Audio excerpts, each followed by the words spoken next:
Waiters attack an ex-prisoner to disability. The prison chief destroys the entire restaurant. That's exactly what happened when Marcus Thompson walked into Bella Vista, a high-end Italian restaurant in downtown Chicago, never imagining that ordering a simple meal would turn into the worst mistake those arrogant servers ever made. "Hey, look who decided to crawl out from under a rock," sneered Tyler Manning, the head waiter, his voice dripping with contempt as he spotted Marcus sitting alone at table 12. The dining room fell eerily quiet, crystal glasses pausing mid-air, conversations dying as all eyes turned toward the black man in his simple gray sweater and worn jeans. Marcus Thompson, 38 years old, had been out of Stateville Correctional Center for exactly 3 months. He'd served 12 years for armed robbery, a crime he committed in desperation when his daughter needed surgery and he had nowhere else to turn. Now he was trying to rebuild his life, working 2 minimum-wage jobs and living in a tiny studio apartment, dreaming of the day he could see his daughter again. "Sir, I'm sorry, but we're going to have to ask you to leave," Tyler announced loudly enough for half the restaurant to hear, his manicured fingers drumming against his order pad. "We have a strict dress code here." Marcus looked down at his clean clothes, then around at other diners wearing similar casual attire. "I don't understand. I made a reservation. I saved up for weeks just to have dinner here. It's my birthday." The words hit the air like a confession of weakness. Tyler exchanged a knowing glance with his colleague, Brad Wilson, a stocky waiter with cold blue eyes and a cruel smile. They'd recognized Marcus from a local news story about ex-convicts struggling to reintegrate into society. "Birthday." Brad laughed, loud enough to make nearby diners shift uncomfortably. "Maybe you should celebrate at McDonald's where you belong. We don't serve criminals here." The manager, Patricia Hayes, emerged from the kitchen, her silk blouse and pearl necklace screaming wealth and entitlement. She surveyed the scene with calculating eyes, weighing the situation not in terms of human dignity, but in terms of what would keep her upscale clientele comfortable. "I'm afraid there's been a misunderstanding with your reservation, sir," Patricia said, her voice professionally cold. "We'll need you to leave immediately." Marcus felt the familiar burn of humiliation rising in his chest, the same feeling that had destroyed him years ago. But this time was different. This time, he had something to lose. His parole officer had warned him that any incident, any complaint, could send him back to prison. "Please," Marcus said quietly, pulling out his wallet to show the cash he'd carefully saved. "I just wanted to celebrate getting my life back on track. I'll pay in advance." That's when Tyler made the mistake that would cost him everything. He slapped the wallet from Marcus's hands, sending bills scattering across the marble floor, and shoved him backward. Marcus's hip struck the corner of the table, sending a sharp pain through his body, the same hip that had been injured in a prison fight years ago. He stumbled, reaching out to steady himself, when Brad grabbed his wrist and twisted it behind his back with unnecessary force. "Time to go, convict," Brad hissed in his ear. What none of them knew was that Marcus Thompson wasn't just another ex-prisoner trying to rebuild his life. He was the younger brother of Warden Sarah Thompson, one of the most powerful corrections officials in Illinois, a woman who had spent 15 years rising through the ranks and who had been quietly watching over Marcus's reintegration from a distance, respecting his wish to make it on his own. As Marcus was dragged toward the exit, his shoulder popping audibly as Brad wrenched his arm, he managed to press a speed dial number on his phone before it clattered to the floor. On the other end, a woman's voice answered on the first ring. "Marcus? What's wrong?" The last thing Tyler and Brad heard before the call ended was Marcus's strained voice. "Sarah, I need help." In the suffocating silence that followed, as Marcus limped toward the door with tears of rage and humiliation burning his eyes, none of the staff at Bella Vista realized they had just declared war on someone who controlled the fates of thousands of inmates, and who had connections that reached into every corner of the criminal justice system. The question wasn't whether Sarah Thompson would retaliate. The question was how completely she would dismantle their lives when she discovered that her baby brother, the man she'd protected from behind bars for over a decade, had been brutalized simply for trying to celebrate his freedom. If you're enjoying this story of justice and revenge, don't forget to subscribe to see how a simple birthday dinner became the catalyst for the most devastating payback Bella Vista's management never saw coming. The emergency room at Chicago General was a blur of white coats and urgent voices as Marcus Thompson sat on the examination table, his left shoulder throbbing with each breath. The X-ray had confirmed what he already knew: his old prison injury had been aggravated, possibly requiring surgery that would cost him months of recovery and both of his minimum-wage jobs. "Mr. Thompson, you're going to need physical therapy at minimum," Dr. Jennifer Walsh explained, her voice gentle as she reviewed his chart. The trauma to your shoulder has reopened scar tissue from what appears to be a previous injury. How did this happen again? Marcus stared at the sterile floor tiles, the humiliation burning worse than the physical pain. I was assaulted at a restaurant. They threw me out because of who I used to be. 12 hours later, social media exploded. A customer at Bella Vista had secretly recorded the entire incident, posting it with the caption, "Bella Vista shows their true colors, attacking ex-prisoners trying to rebuild their lives." The video went viral within hours, but instead of shame, the restaurant staff doubled down on their cruelty. Tyler Manning posted on his Instagram story the next morning, a selfie with the caption, "Keeping Chicago safe from criminals, one restaurant at a time." Hashtag no thugs allowed, hashtag Bella Vista standards. The post received hundreds of likes from his privileged social circle, each comment more vicious than the last. "Finally, someone with backbone," commented Ashley Morrison, a regular customer whose father owned 3 country clubs. "Why should we have to eat next to criminals?" added Jonathan Pierce, whose family had donated extensively to the mayor's campaign. But it was Brad Wilson who crossed the line completely. He created a TikTok video reenacting the incident, mocking Marcus's limp as he begged for dignity. "Please, I just wanted to celebrate," Brad mimicked in an exaggerated voice, while his girlfriend Sarah laughed in the background. "Maybe try Olive Garden next time, convict." The video garnered 50,000 views in 6 hours, with comments ranging from support to outright calls for violence against ex-prisoners. Local news stations picked up the story, but their coverage focused on restaurant safety concerns, rather than the obvious discrimination and assault. What none of them understood was the depth of Marcus Thompson's transformation during his 12 years in Stateville. He hadn't just served time, he had become a mentor, mediator, and unofficial counselor to hundreds of inmates. His quiet strength and wisdom had earned him respect from both prisoners and staff alike. More importantly, they had no idea who had been watching over him from the shadows. Warden Sarah Thompson stood in her office at Stateville Correctional Center, the viral video playing on her computer screen for the dozenth time. Her jaw was set in a way that her deputy wardens had learned to fear, the calm before a storm that could shake the entire correction system. "Ma'am." Deputy Warden Michael Rodriguez knocked softly on her door. "The press is calling about the incident with your brother." Sarah didn't turn around. "Cancel my meetings for the rest of the week, Michael. And get me the files on every employee, contractor, and vendor associated with Bella Vista Restaurant. I want to know if any of them have so much as a parking ticket." Rodriguez shifted uncomfortably. He'd worked under Sarah Thompson for 8 years and had never seen her this focused, this dangerously quiet. "Ma'am, are you sure that's Michael?" Her voice cut through the air like a blade. "My little brother called me crying for the first time since he was 7 years old. He was assaulted by people who think their privilege makes them untouchable. They humiliated him on social media and turned his trauma into entertainment." She finally turned around, and Rodriguez took an involuntary step backward.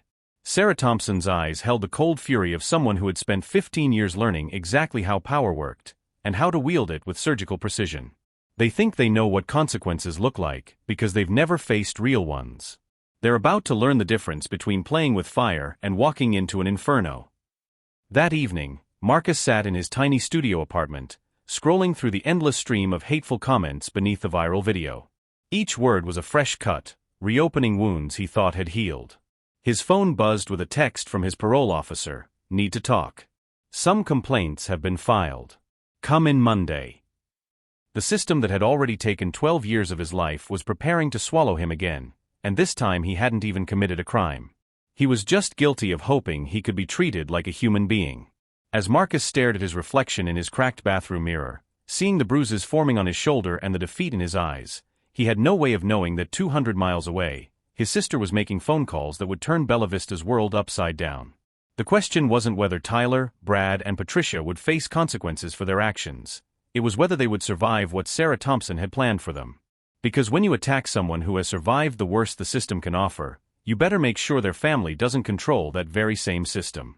And Sarah Thompson didn't just control it, she had built her entire career learning how to use it as a weapon against people who thought they were beyond its reach. Monday morning arrived with devastating news that would have broken most people, but only fueled Sarah Thompson's growing fury. Marcus called her from his parole officer's cramped office, his voice hollow with defeat. "Sarah, they're sending me back. Marcus whispered into the phone, trying to keep his conversation private. 3 separate complaints were filed against me.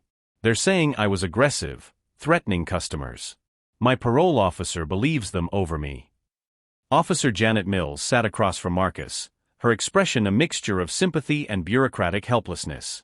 I'm sorry, Marcus, but with multiple witnesses corroborating the same story, and your history, I have no choice but to recommend revocation. The hearing is Friday.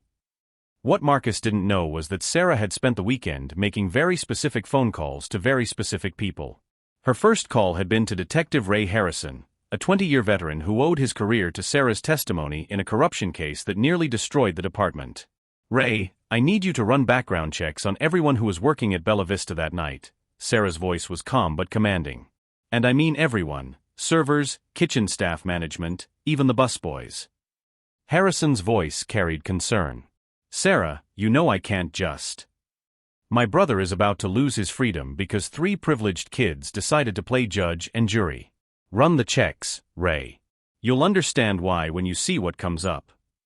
The results arrived within 48 hours, and they were explosive. Tyler Manning had 2 DUI arrests that his family's lawyer had somehow managed to bury. Brad Wilson had been expelled from Northwestern University for selling test answers, but had the charges sealed. Most shocking of all, Patricia Hayes had been skimming from the restaurant's charity events for 3 years. Money meant for homeless shelters was funding her designer wardrobe. But Sarah's most valuable ally wasn't a cop or a lawyer. It was someone Tyler, Brad, and Patricia had never even noticed. Luis Rodriguez had been washing dishes at Bella Vista for 2 years, invisible to the front-of-house staff who barely acknowledged his existence. What they didn't know was that Luis had spent 8 years in Stateville before Sarah's rehabilitation programs helped him turn his life around. He knew exactly who Sarah Thompson was, and more importantly, he knew every conversation that happened in that restaurant.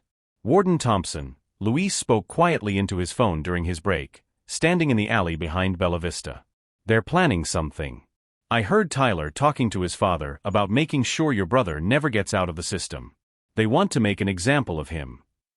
Sarah's grip tightened on her phone. What kind of example? They're going to plant drugs in his apartment during the parole search. Tyler's cousin works for a private security company that does sweep inspections. They think if they can get him on a possession charge, no one will ever believe his story about what happened here. That's when Sarah Thompson stopped playing defense and switched to full-scale warfare. Her next call was to Maria Santos, the most feared defense attorney in Chicago, a woman who had never lost a case involving police misconduct or prosecutorial overreach. Maria had also spent her childhood visiting her father at Stateville, where Sarah had personally ensured his safety during riots. Maria, I need you to represent my brother, but more importantly, I need you to file federal discrimination charges against Bella Vista. What happened wasn't just assault, it was a civil rights violation. Sarah, you know I don't do pro bono work anymore. Maria's voice was professional but warm. This isn't pro bono. This is personal. And when you see what I've found on these people, you'll understand why this case is going to make your career. Meanwhile, at Bella Vista, the staff remained blissfully unaware that their world was about to collapse. Tyler posted another Instagram story, this time showing off his new Rolex. Karma pays well when you stand up for what's right. #BlessedLife, #no regrets. Patricia Hayes called a staff meeting, her voice dripping with false concern. I know there's been some negative attention lately, but we need to stay strong. We did nothing wrong. That man was a threat to our customers' safety. Brad Wilson went even further, creating a GoFundMe page titled Support Bella Vista Staff, Heroes Standing Against Criminal Threats. The page raised $12,000 from their privileged network within 24 hours. What none of them realized was that every social media post, every donation, every public statement was being meticulously documented by a team Sarah had assembled. Private investigators, forensic accountants, and digital experts were building an airtight case that would destroy not just their careers, but their entire social standing. The most beautiful part of Sarah's plan was its simplicity. She wasn't going to break any laws or abuse her power. She was simply going to ensure that every rule, every regulation, every legal standard was applied to Bella Vista and its staff with the same rigid precision they applied to ex-prisoners trying to rebuild their lives. Thursday night, as Marcus sat in his apartment dreading Friday's hearing, Sarah made her final preparation call to someone who would ensure justice was served with surgical precision. Judge Patricia Martinez? This is Warden Sarah Thompson. We need to discuss a case that's going to cross your desk tomorrow, one that represents everything wrong with how we treat people trying to earn their second chance. As Tyler, Brad, and Patricia laughed over expensive wine that night, celebrating what they thought was their victory over a criminal, they had no idea that their phones were already tapped, their financial records were being audited, and their entire lives were about to be dissected by people who understood power far better than they ever would. The question was no longer whether Marcus would keep his freedom, it was whether his attackers would survive what happens when someone who controls the fates of thousands decides to remind the world that true power isn't inherited, it's earned through protecting those who can't protect themselves. Friday morning's parole hearing would go down in Illinois legal history as the moment three privileged restaurant workers learned what real consequences looked like. Marcus sat nervously beside attorney Maria Santos in courtroom 4B, while across the room, Officer Janet Mills shuffled her papers, unaware that her carefully prepared case was about to collapse spectacularly. Your Honor, Mills began confidently, addressing Judge Patricia Martinez, the defendant Marcus Thompson violated his parole by engaging in aggressive and threatening behavior at Bella Vista Restaurant. We have 3 corroborating witnesses. Judge Martinez nodded, then looked directly at Maria Santos. Counselor, your response? Maria stood with the predatory grace of someone who had never lost a case. Your Honor, before we proceed, I'd like to present evidence of a coordinated conspiracy to frame my client and send him back to prison. The courtroom stirred as Maria activated a large screen. These are text messages recovered from Tyler Manning's phone, obtained through federal subpoena. The messages appeared in stark black and white. Tyler to Brad, Dad says we need to make sure the ex-con never gets out again. Can't have criminals thinking they can eat where decent people dine. Brad to Tyler, already talked to cousin Jake. He'll plant the stuff during the search. Clean and simple. Patricia to Tyler, make sure the charity money transfer happens tonight. We can't let this drug plant operation get traced back to the restaurant. Officer Mills went pale, her pen clattering to the floor. Judge Martinez's expression hardened as she read each message displayed on the screen. But Maria wasn't finished.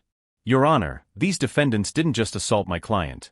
They attempted to manufacture drug charges, embezzled charity funds, and conspired to violate his civil rights. Detective Harrison. Ray Harrison entered the courtroom carrying 3 sets of handcuffs and wearing a grim expression. Your Honor, we have warrants for Tyler Manning, Brad Wilson, and Patricia Hayes for conspiracy, fraud, civil rights violations, and attempted evidence tampering. The courtroom erupted as Tyler, who had been sitting smugly in the gallery expecting to watch Marcus get sent back to prison, suddenly found himself in handcuffs. This is insane, he screamed. My father will have all your jobs. Your father. Maria smiled coldly. Detective Harrison, please tell the court what Mr. Elliot Manning has been doing for the past 72 hours. Harrison consulted his notes. Mr. Manning has been under federal investigation for using his position on the school board to funnel taxpayer money into his private businesses. The FBI raided his offices Wednesday morning. He's currently being held without bail. Tyler's face went white as the realization hit him. Daddy wasn't coming to save him this time. Brad Wilson tried to run but was tackled by bailiffs before reaching the door. As the cuffs clicked around his wrists, he turned desperately toward Patricia. You said this would work. You said your lawyer boyfriend would fix everything. Patricia's expensive composure finally cracked. I don't know what you're talking about, she stammered, but her lie was immediately exposed when Maria played an audio recording. This is Patricia Hayes speaking to defense attorney Leonard Briggs, Maria announced. The recording was crystal clear. Leonard, I need you to make sure that ex-con gets sent back to prison. Whatever it costs, bill it to the restaurant. We can't let people think they can challenge us. The recording continued with Briggs responding, consider it done. I have contacts in the parole office. Judge Martinez slammed her gavel. Mr. Briggs, you are hereby held in contempt and subject to immediate ethics review. Bailiff, arrest Ms. Hayes immediately. As Patricia was dragged away in handcuffs, screaming about her rights and connections, Maria delivered the final blow. Your Honor, we have one more piece of evidence. Luis Rodriguez entered the courtroom, no longer invisible in his restaurant uniform but standing proud in a clean suit. Your Honor, I recorded everything that happened that night. Every word, every threat, every moment they humiliated Marcus Thompson. The audio played through the courtroom speakers: Tyler's cruel laughter, Brad's threats, Patricia's cold dismissal, and most damaging of all, their planning session afterward where they celebrated putting another criminal in his place. When the recording ended, the courtroom was silent except for Tyler's quiet sobbing. The young man who had thought himself untouchable was now facing federal charges, financial ruin, and the complete destruction of his privileged life. Judge Martinez looked directly at Marcus, her voice gentle for the first time all morning. "Mr. Thompson, not only are all charges against you dismissed, but this court owes you an apology. What happened to you was a travesty of justice." Maria stood again. "Your Honor, we're also filing a federal civil rights lawsuit against Bella Vista for $10 million in damages. The restaurant has lost its licenses, and the owners are facing bankruptcy." As Marcus walked out of the courtroom a free man, Tyler Manning was led away in chains, his designer clothes replaced with orange jail scrubs.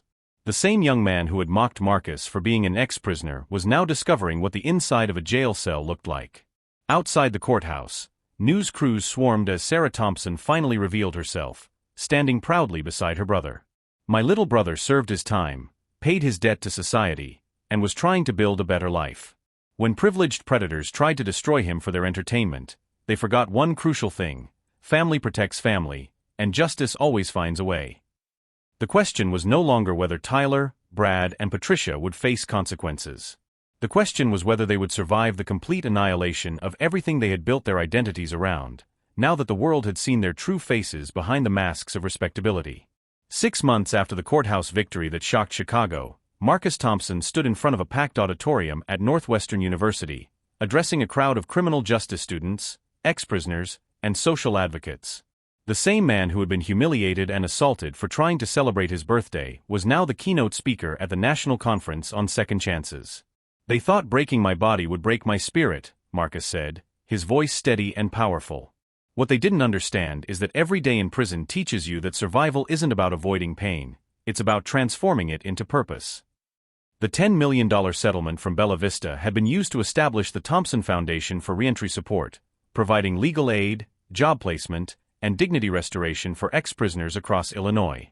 Marcus had become the public face of criminal justice reform, his story inspiring legislation that protected returning citizens from discrimination.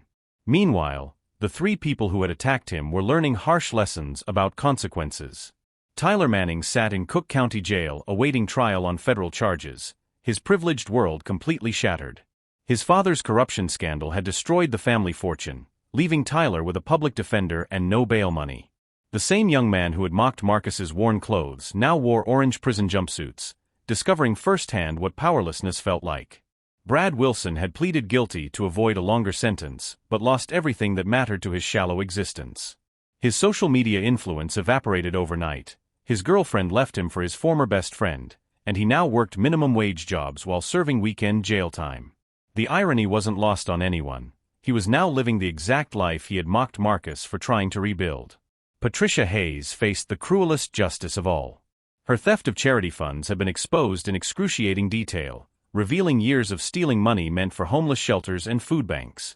She was sentenced to 5 years in federal prison, where she would learn what it meant to be judged by people who had lost everything.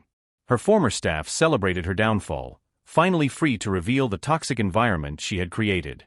Bella Vista Restaurant closed permanently 3 months after the incident, its reputation destroyed beyond repair. The building now housed a community center offering free job training and legal aid to returning citizens, a daily reminder that justice sometimes rebuilds what hatred tears down. Luis Rodriguez, the dishwasher whose testimony had helped bring down the restaurant staff, was now the center's operations director. Sarah Thompson had personally ensured his promotion, recognizing that true allies deserve true rewards.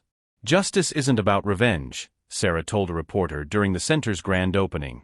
"It's about ensuring that people who think they're above consequences learn that nobody is too powerful to face them, and nobody is too forgotten to receive protection." The most beautiful transformation belonged to Marcus himself. His physical therapy had not only healed his injured shoulder but connected him with Dr. Jennifer Walsh, who had become both his physician and his wife. Their wedding, held in the same community center that replaced Bella Vista, was attended by hundreds of people whose lives had been touched by Marcus's journey from victim to advocate. Judge Patricia Martinez, who had presided over the case, spoke at the ceremony, Marcus Thompson proves that the measure of a person isn't where they've been, it's what they do with their second chance. As Marcus and Jennifer cut their wedding cake, surrounded by ex-prisoners who had found new lives, lawyers who fought for justice, and family members who never stopped believing in redemption, the contrast couldn't have been starker.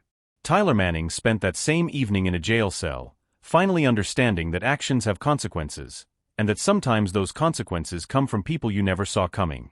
The Foundation's first annual report showed remarkable success. 89% of people they helped remained crime-free, 76% found stable employment, and 82% reported feeling dignity in their daily lives.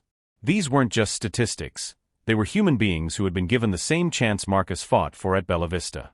They tried to destroy me because they thought I was powerless, Marcus reflected during his final speech at the conference. What they discovered is that power isn't about money or connections. It's about having people who will stand up for you when you can't stand up for yourself. And sometimes, the most powerful person in your corner is someone you never even knew was watching. The message was clear. True strength comes not from tearing others down, but from lifting them up. The best revenge isn't destroying your enemies. It's succeeding so completely that their hatred becomes irrelevant. Marcus Thompson had learned that the hardest prison to escape isn't the one with bars and walls. It's the one built by people who refuse to let you change. But when someone breaks those chains, they don't just free themselves. They show everyone else that freedom is possible. Tyler Manning tried to destroy Marcus Thompson, but ended up destroying only himself. Marcus learned that the best revenge isn't making your enemies pay. It's building a life so meaningful that their opinions become powerless to touch you. Subscribe to our channel to see more stories proving that second chances can become first-class lives, and that justice always finds a way to those who refuse to give up hope.